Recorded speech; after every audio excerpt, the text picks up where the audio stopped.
See if it's Can you guys hear me now?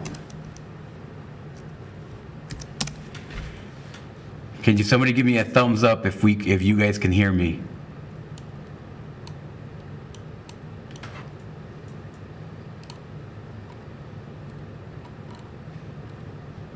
Streaming, it looks like we're streaming well and everything. Yep, audio works. All right, awesome. Sorry about that. Sometimes it's good that you guys can't hear what I say.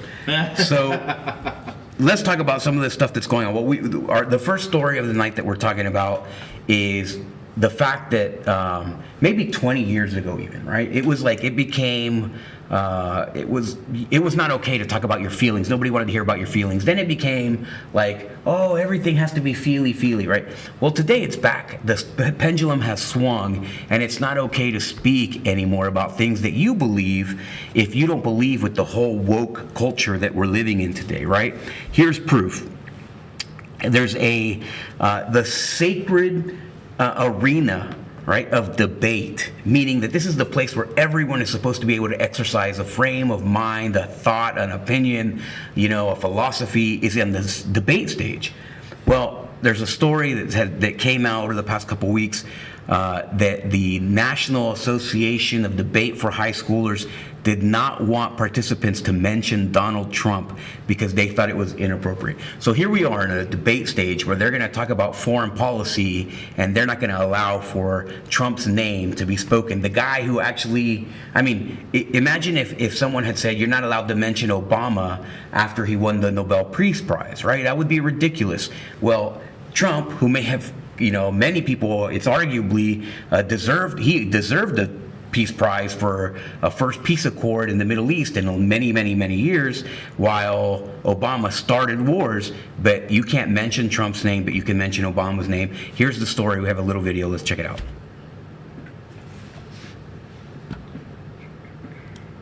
Coach James Fishback writes this: at high school debates, debate is no longer allowed. At national tournaments, judges are making their stances clear. Students who argue capitalism can reduce poverty or Israel has a right to defend itself will lose. No questions asked. Here's what James told Trey Gowdy. We've got to bring free speech back to high school debate. Well, when you can get Larry Summers and Ted Cruz, both of which who tweeted out the article in support of it, to agree that something is this egregious, the kids are stripped of the educational value that I knew from debate. It changed my life, and it's so sad that so many young men and women are going to miss out on this as a result. Brianna Watley is a high school sophomore and a member of the National Speech. Coach James Fishback writes this: at high school debates, debate is no longer allowed. At national tournaments, judges are making their stances clear. Students who argue capitalism can reduce poverty or Israel has a right to defend itself will lose. No questions asked. Here's what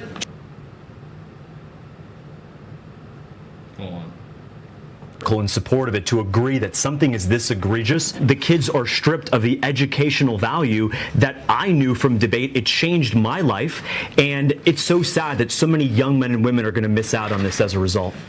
Brianna Watley is a high school sophomore and a member of the National Speech and Debate Association. Thank you for joining us today. It's important to get your point of view. Has this been something that you've experienced? Absolutely. In March at an NSDA tournament, before the round even started, we were debating President Biden's former foreign affairs track record, and my judge warned me not to bring up President Trump as she deemed it inappropriate. If a student like me who's going into debate to have free and open conversations is being censored in this way, that is no longer debate, and the NSDA must be recognized as an organization that is not allowing students like myself to express openly. Brianna, is so imagine you're not allowed to mention Trump, the most recent former president of the United States, when you're talking about foreign affairs, and there might not be two more different presidents than Biden and Trump, and you can't mention one's name. It's ridiculous. So why would they do this is the important question to ask. Why would they say that this is something that's off, out of bounds in a debate? Well, here's why. Because the conversations are losing conversations, right? Like the viewpoints are not winners. These are all a bunch of stinkers. So imagine, in the debate stage, they're telling you, you're going to argue A, you're going to argue B, right? It doesn't matter how you believe, you're going to argue the side. If you had to argue the side of the woke agenda, you would have a miserable time defending if the other person's allowed, right, to say the things that's obvious, right? Like science, for example, there are two sexes or whatever it is. So to me, the basis is removing these ideas that are counter to the woke agenda so that you can have an issue like this in North Dakota where they defy parents' rights. So I think we have do we have a video for North Dakota? No. right, so in North Dakota, we're going to go through this story here, right? There's a dad whose child, let me pull up the story here. Some technical difficulties on this wonderful Wednesday evening, and this is my bad, not yours, Tom. So my phone kept resetting, and we wanted to get started exactly at 8. So anyways, we have North Dakota seems to be like a battleground. You wouldn't expect that North Dakota is a battleground for this, but obviously it is, right? So North Dakota has a law where you are not allowed to hide these gender ideologies from parents.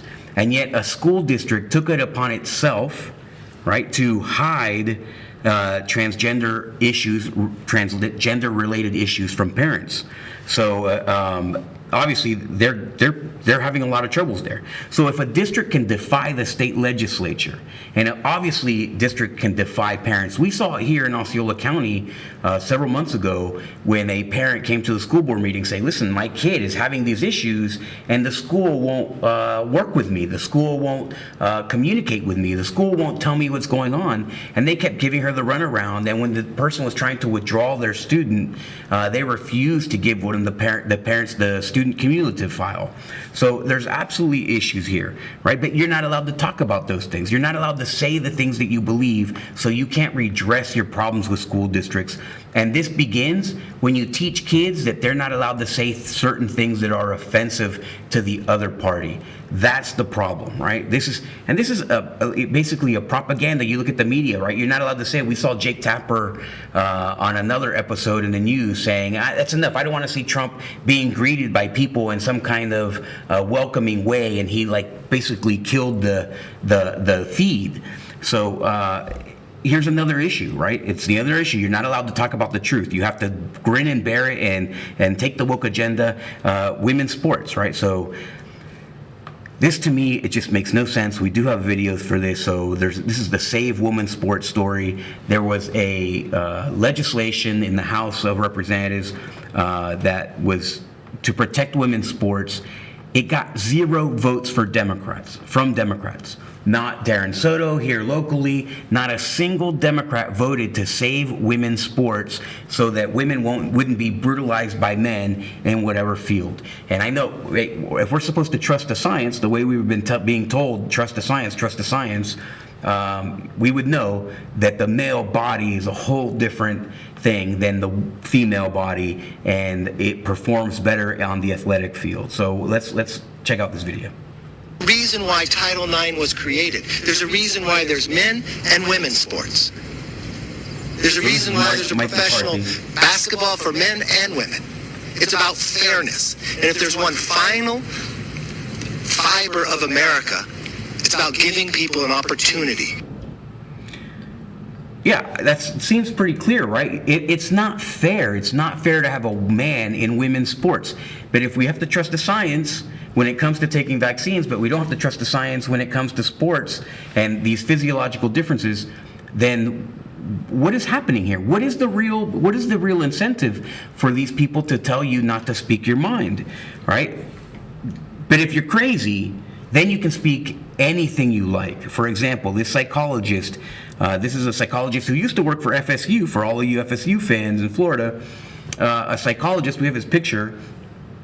He was basically saying that he wanted to publicly shame any professor who gave black students lower grades than white students. So imagine what this is saying, okay? This guy here, he wants to publicly list out any professor who's giving black students lower grades than white students.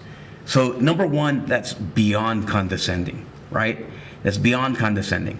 There's so much more nuance to race and ethnicity and so on. This guy's not parsing it out. That's how you know it's political, right? He's not parsing. He's like saying, if you're from this region or this culture or that culture, or you have this in your background, or it's just black and white because it's easy, right? It fits your political agenda when it's black and white, and that's it, right? You've created the division, allow people to figure out where they identify, and then you separate them like that.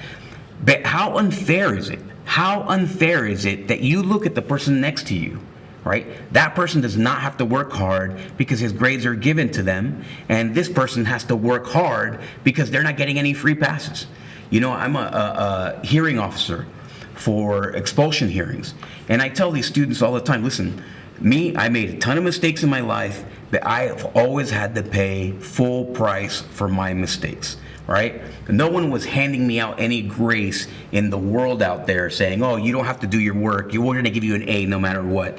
That never happened to me, right? So now they're saying that my son or my daughter or my older son and my younger son are going to be treated based on the perceptions of some professor, right? They're going to get a free grade. It's just wrong. But you're not allowed to talk about race in any way which says they're the same, right? You're not allowed to say that Black Lives Matter is an absolute sham, right? You're not allowed to say that Black Lives Matter is here's what you're not allowed to say. Cover your ears if you're sensitive. You're not allowed to say that the most racist person in the world is an elitist liberal. You're not supposed to say that, but it's true. Look at their policies. Look at how they view the rest of the world.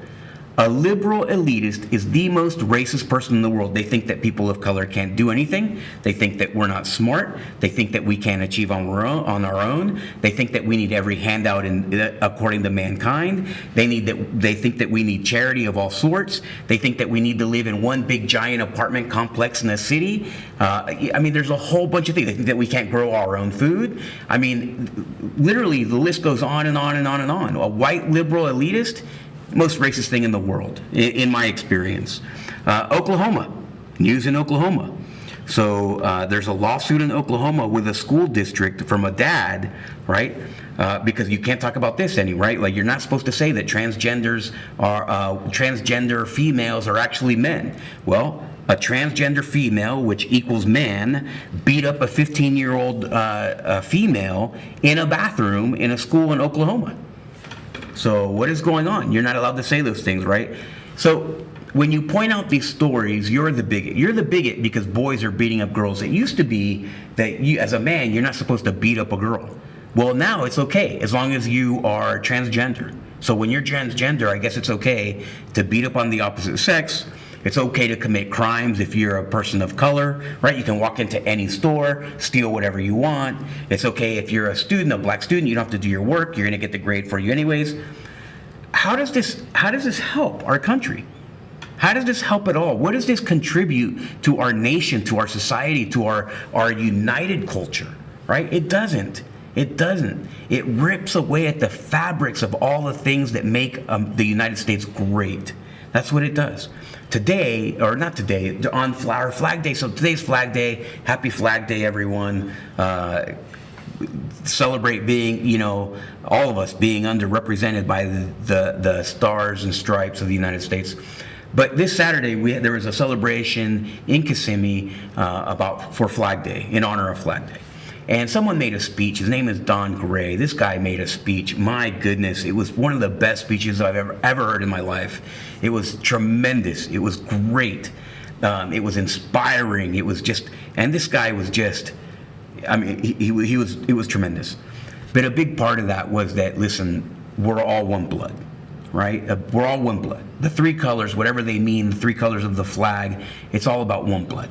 And the colors of the flag, it's not separated by race. It's all about justice, purity, compassion, sacrifice, courageousness. Those are literally the meanings of the colors of our flag, right? And that you're not allowed to talk about those things anymore. Since when did that go out of style? Since when did high character go out of style? And now we're entertaining this craziness. It's nuts. And to drive the point home, when we talk about the unnecessary BS that's in our schools, okay, there's a story, and we do have a video for this. There's a story in California that has a teacher, right, explaining to kids. This is basically the booty hole lecture. We'll call it the booty hole lecture. Okay, so it's nuts. We have a teacher in California who's discussing, let's just play the video. This is nuts. This is how nuts the education world is when you have a crazy education leader. So you don't have to go inside the booty hole. You can actually just push on the seam, and that stimulates the prostate gland as well. and that they apparently really like that. But yeah, so that's why for male and male, anal sex is still very pleasurable because of the fact that it hits the How is this a the class? prostate, How and is there's this a being lot of done in a nerve class? endings in your booty as well. So the girls, the G-spot, prostate, they're the equivalent to each other. But apparently, that's why if you ever see, like, I mean, Target has them now, sex toys. If you go to Target, seriously, if you go to Target and go where the tampons and pads are, Why they would this be have, necessary? they just look like a little box. But if you open up, there's like a Velcro front to the box. How You is open this it up and then bam, even sex toy. remotely And okay? you'll What's see going on in them. this class? CVS, yes, CVS has them too, a lot of them. And so that's why when you look at the toys, a lot of them look like this. And the reason because is for finding. So here's the thing. If you're allowed to talk about booty holes in class with your teacher, okay, there's a whole bunch of other things. It explains the entire reason why 50% proficiency in math or reading or writing is happening. It's why that's the standard now. Why is 50% the standard? Why is 50% proficiency in English, in most cases, the only language these kids speak, in math and English? Why is it the standard? Because they're spending their time, because of terrible leadership, talking about booty holes, right? Now, this is not all teachers. Teachers who are watching, they're probably laughing, right? Saying, I would never, and they wouldn't. They would never. Most of our teachers that I know personally, they would never do this. They would never do it. But why do some teachers get away with this, right? It's because leaders have absolutely zero spine. Zero spine. I'm talking about superintendents have zero spine, and they're afraid because they have the career right there at the top. The accountability is theirs. It's their responsibility to say, enough is enough. We're not going to do this crap here. We're not going to do it. We're not going to accept this BS. We're not going to be talking about booty holes with our kids. I mean, it's amazing that anybody would even have the need to have that conversation, but apparently we do. And in most cases, okay, and if you ask me, this all goes down to people like Randy Weingarten or whatever her name is, the president of the Teachers Union, National Teachers Union, because she doesn't care about kids. That's very clear. And she's a liar. That's also very clear. She's lied left and right about her decisions and what she was pushing during COVID. The kids were never her concern, right? This is why parents are so upset. And, right, because parents are upset, well, first of all, let's talk about this. Can parents trust school districts? Absolutely not. Parents cannot trust a school district. Can they trust their teachers? Yes. The reason a lot of this stuff gets out is because parents and teachers are in communication, right? A teacher's not going to risk their whole career to come out and make a big deal about something, right? They're going to tell parents on the low. And then parents are going to ask their kids, and they're going to get these videos, and then that's how that circle goes. But why aren't educational leaders addressing this problem, right? It's because there's an agenda. When these superintendents, when they go to some conference in Oregon or Washington, and I mean, we have sent leadership to Oregon and Washington to go take classes which would violate Florida state statute. We send them anyways. So we'll pay $5,000 to send somebody to go learn something which would violate state statute in Florida anyways. Makes no sense, but we do it. How do we know that it's an agenda? Here's a great piece of evidence. Great piece of evidence. Sesame Street, right? We all know Sesame Street. Before I get to Sesame Street, another thing on a teacher. So we have the teacher pride. Is there a video? We have another video. I want to show you. This is a continuation of the booty hole story. Let's show that teacher threatened students over the pride video, right? It's not on there? We'll just move on to Sesame Street if it's not loaded. So let's just talk about Sesame Street. So Sesame Street, okay? There's another video. I'll just tell you what it was. So there's a video where there's a teacher, and this is a math class, okay? A teacher in math class is threatening students with Saturday detention for disrupting a pride video in her class. So why teach that in math? I mean, listen, if I were a civics teacher, and I was allowed to just talk about my opinion, and I didn't have the Florida state standards, if I didn't have the standard that I was teaching to, and I just did civics class myself, John's civics class, I'd talk about how great Trump is. You know, that would be my lesson plan.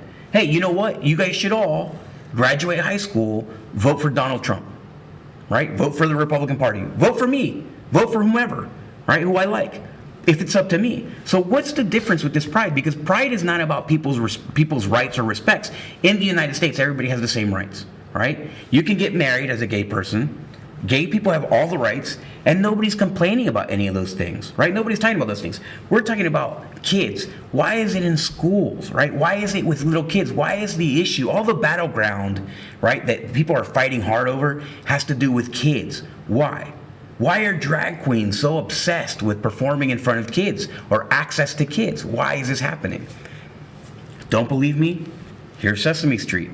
What does Sesame Street got, right? Look at the Sesame Street. Sesame Street has a happy pride, Elmo loves you. And a trans character. Do we have a picture of the trans character from Sesame Street? No, just their tweets. Yeah, so listen, why would this be? I mean, I know kids don't have Twitter, right? But they have a whole show. They have a character on Sesame Street who is trans. Why would this be? If my kid's learning the ABCs and being confused, don't you think they're going to be distracted? That was their mission, right? To learn how to read and count and stuff like that. But they're destroying that mission by inserting some trans ideology agenda to kids. So isn't that the most distracting thing in the world? Imagine you're 4 years old, right? For most Democrats out there, it's easy for you to imagine you're 4 years old. But you're 4 years old, you're trying to learn how to count, and then you see a boy who's dressed like a girl who thinks he's a boy or who is a boy, maybe a girl. What? What? On Sesame Street? That's evidence of an agenda, okay? That's not educational. There's no value. You're not teaching kids. Kids don't hate people who are trans. A 4-year-old doesn't hate trans people. They don't need to learn acceptance. They don't need any of that because they're already intrinsically good, right? These kids are already good. They don't need, just like kids don't have like this embedded racism in them, right? That's why you see kids get along with everyone. But you're teaching them trans? I mean, that's very strange. It's just strange. And like I said, you can't debate this. You can't talk about it. You can't share your ideas. You can't have an argument about it. You can't address it, right? When you do, you're the bigot, right? I know Jon Arguello is the big bigot because I'm going to say however I feel. First of all, I don't care. I don't care what anybody feels about how I feel. I say what my heart tells me, and then I move on. And I let other people deal with the aftermath in most cases. So, but in the end, not everybody is like that. Some people have to stay quiet. They feel pressured, right? We had somebody that was coming up that was talking about a podcast idea that we had for young people, and I think that we're going to have to do that. We'll talk about that project later, but you're not allowed to talk about the truth anymore. Honesty is not the best policy. It's no longer the best policy. Now it's all this fake. You have to play along, right? So imagine you're a kid who has very strong Christian ideals and you're in a classroom where they're showing this pride video and the teacher is threatening you with Saturday detention if you protest. Or let's say that you can't even mention Donald Trump on a debate stage when you're talking about foreign affairs. It's crazy. And that's how, when adults do that though, right? That's with kids. But when you do that with adults, what does it look like? It looks like this. The parents' rights group, Moms for Liberty, is now a hate and extremist group according to what is the organization here? Southern Poverty Law Center. So groups like the KKK, Nazism, things like that, all of those, now this group, Moms for Liberty is now a hate group like the KKK and Nazis according to the Southern Poverty Law Center. It's probably, this is the most disgusting thing I say that a lot. I'm disgusted by a lot of these things. I'm disgusted by some trans activist bearing his naked breasts at the White House and by desecrating the American flag. It's on Flag Day, right? The weekend of Flag Day, and the White House has a LGBT or pride flag or whatever it is, a pride flag hanging between two American flags, which goes against flag policy, courtesy, if you will. It's just nuts. It's nuts. This country is going crazy. People are laughing at us, and it's all because we have this, somebody who is clearly does not have all his marbles together, in the White House, and it stems from the Democratic Party. They've created this fight, right? People talk about this cultural war, but the cultural war is not something that Republicans created, right? A lot of people say that Republicans are fighting a culture war. Ron DeSantis is fighting a culture war. Ron DeSantis is not fighting a culture war. The culture war came to the Republican Party. It came to conservatives. It came to Christians, right? And it came not even aware. We weren't even aware. What happened is that you targeted the kids, and when our kids start showing all the collateral damage of this culture war that the liberal extremists have put on our kids, well, now we're fighting back, and that's what this is. So the fact that Moms for Liberty is a hate group is just absolutely ridiculous. They literally call themselves joyful warriors, and they basically fight for their rights as a kids. The government and families don't share kids. The kids belong to the families, and I've said it on the show before. Parents have a constitutional right to be bad parents. It may not be right, it may not be good, but we have the constitutional right to be bad parents.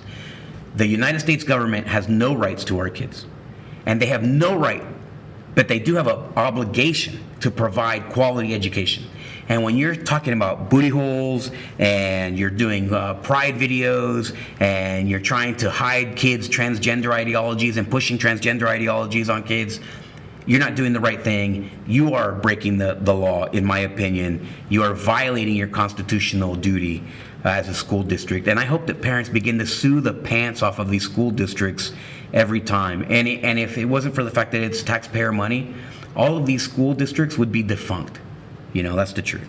Anyways, let's move on to Osceola County. Let's talk about a little bit of Osceola County stuff. So we had a school board meeting. We had some exciting news. We picked a new superintendent. And that was a very interesting process. I think that it was fair. I'm not sure who wanted who in the end. In the end, we got Dr. Mark Shanoff will be the new superintendent of Osceola County Schools.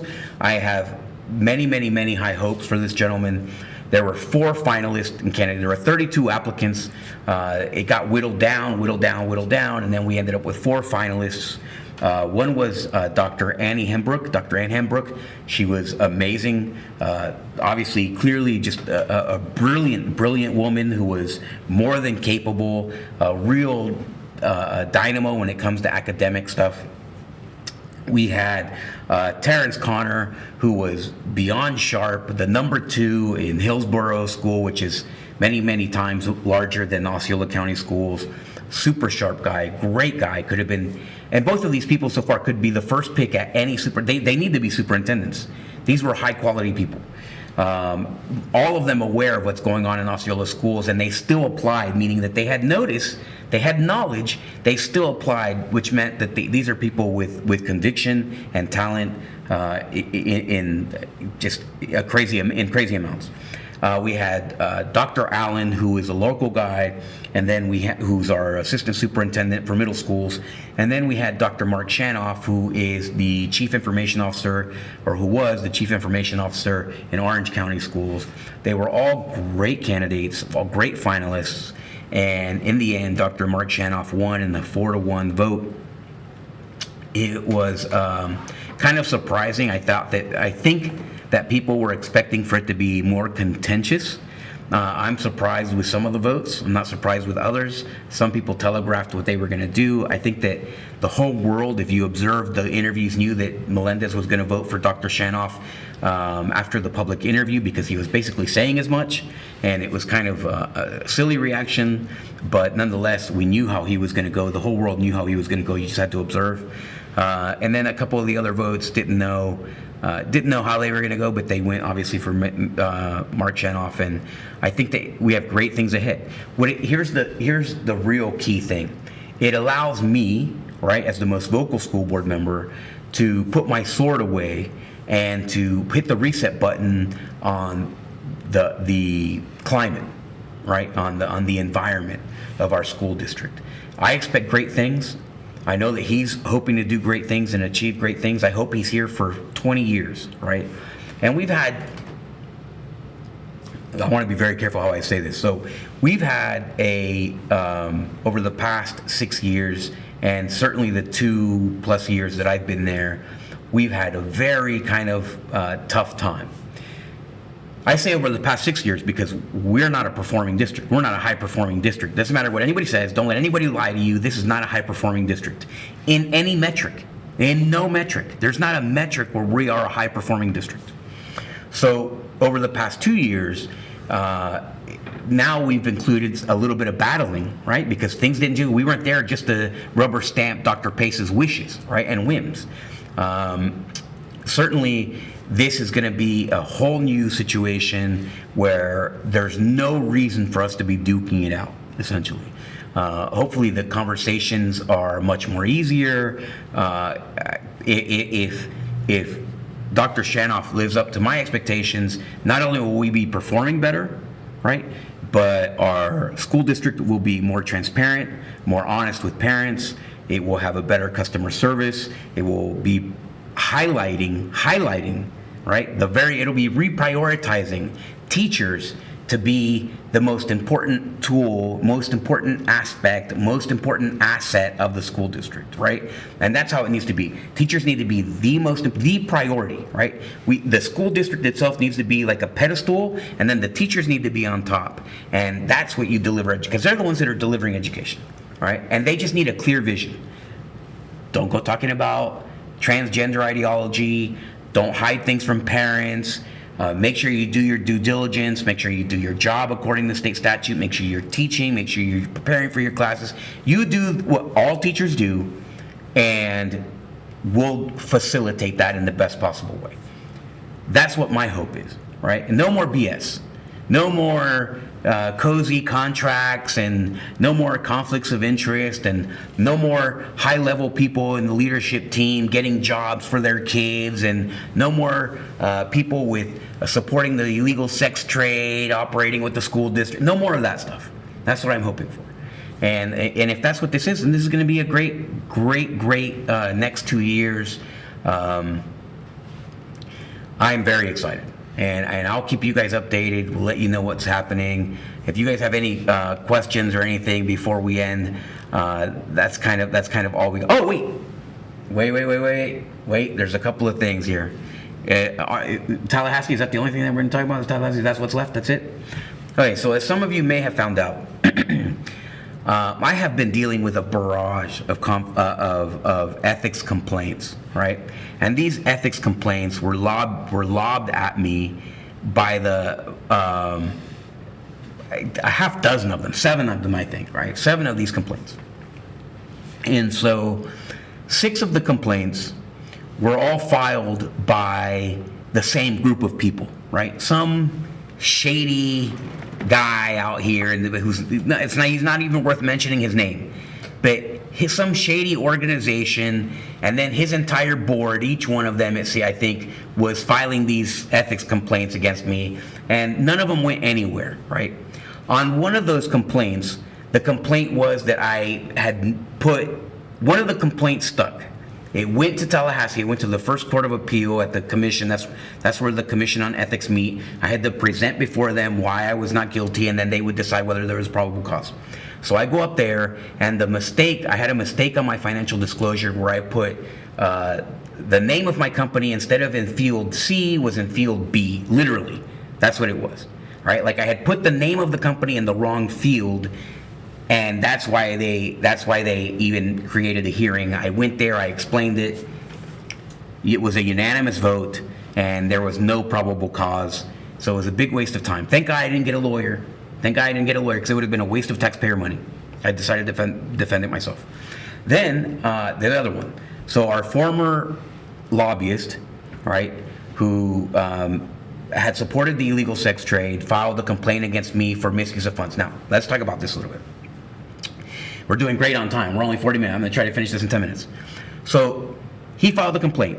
Now, everybody here who's watching this show, you know how Osceola is. Osceola is the most corrupt county in the state of Florida, right? We're Dukes of Hazzard, no good guys. All right. So they did a whole bunch of fake investigations on me, right? Worthless investigations. They didn't put anybody under oath. It was all trash. All trash. It was ridiculous investigation. There was no seriousness to it. They found that I had done something wrong, and then the 4 yahoos of the board at the time said they wrote a letter to the governor saying to remove me, asking to remove me because I had violated a school board rule and whatever. All BS. So because he got an investigation, the school district hired somebody to do a fake investigation. They got a fake investigation. They got the result that they paid for. And then the school board yahoos, of course, they voted to write a letter. So he took this complaint already with all this fake investigation and all this materials, and then he filed a complaint. And he figured he had everything that he needed to beat me, right? Because here's a school district. Here's a school district saying that Arguello is guilty, so here we're going to take this and we're going to file this complaint. Hopefully they'll remove him from office and whatever.